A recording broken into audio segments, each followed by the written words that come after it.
यह कहानी है एक छोटे शहर के युवक रामलाल की। रामलाल एक मध्यम वर्गीय परिवार से था। पिता रिक्शा चलाते थे और माँ घरों में काम करती थी। पढ़ाई में रामलाल बहुत अच्छा था, लेकिन हालात ऐसे थे कि कॉलेज पूरी करने से पहले ही पढ़ाई छोड़नी पड़ी।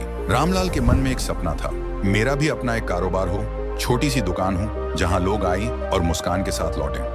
लेकिन उसके पास न पूंजी थी न कोई सहारा। उसने कुछ पैसे इकट्ठा करके मोहल्ले के कोने पर एक छोटी सी किराने की दुकान खोली।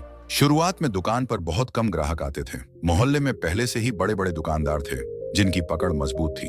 एक दिन उसके पास एक व्यापारी आया और बोला, रामलाल, अगर तू मेरे माल में थोड़ी मिलावट करके बेचेगा तो मुनाफा दुगुना हो जाएगा। चावल में पत्थर, दाल में रंग, तेल में सस्ता घोल, ग्राहक को पता भी नहीं चलेगा। रामलाल का मन डगमगाया। उसने सोचा, अगर मैं यह कर लूं तो जल्दी पैसे कमा सकता हूं, परिवार की हालत भी सुधर जाएगी।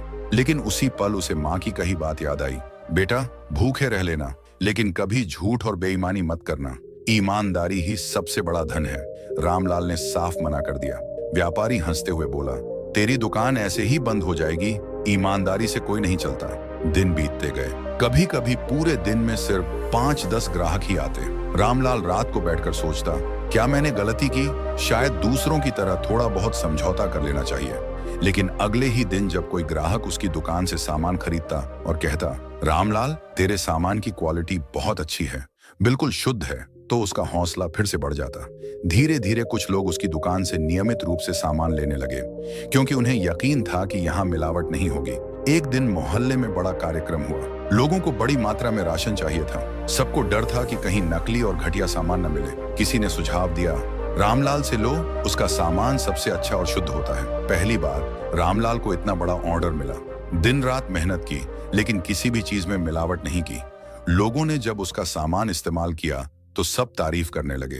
अब पूरे इलाके में उसका नाम फैलने लगा। अगर असली और अच्छा सामान चाहिए तो रामलाल की दुकान पर जाओ। जैसे जैसे उसका नाम बढ़ा, पुराने दुकानदार जलने लगे। उन्होंने अफवाहें फैलानी शुरू कर दी।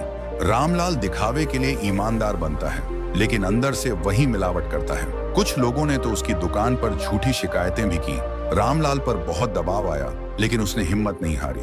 उसने ग्राहकों से कहा, आप खुद मेरे सामान की जांच करवा सकते हैं। अगर किसी को एक भी मिलावट मिले तो मैं अपनी दुकान हमेशा के लिए बंद कर दूंगा। जब जांच हुई तो हर सामान शुद्ध निकला। अब लोग पहले से भी ज्यादा भरोसा करने लगे। धीरे धीरे उसकी छोटी सी दुकान बड़े स्टोर में बदल गई। जहां पहले वह अकेला बैठता था, अब उसके साथ कई कर्मचारी काम करने लगे। उसके ग्राहक सिर्फ मोहल्ले तक सीमित नहीं रहे, बल्कि आसपास के कस्बों से भी लोग आने लगे। एक बार शहर में राशन की भारी किल्लत हो गई। दुकानदारों ने इस मौके पर दाम बढ़ा दिए, लेकिन रामलाल ने सोचा, यह वक्त कमाने का नहीं, मदद करने का है। उसने सामान वहीं पुराने दाम पर बेचा। लोगों को लगा कि वह घाटे में जाएगा, लेकिन हुआ उल्टा। पूरे शहर के लोग उसके पास आने लगे और उसकी दुकान पर इतनी भीड़ हो गई कि उसका कारोबार दुगना हो गया। सालों बाद जब रामलाल बूढ़ा हो चुका था, लोग उसे ईमानदार व्यापारी कहकर पुकारते थे। दुकान अब एक बड़ी चेन बन चुकी थी।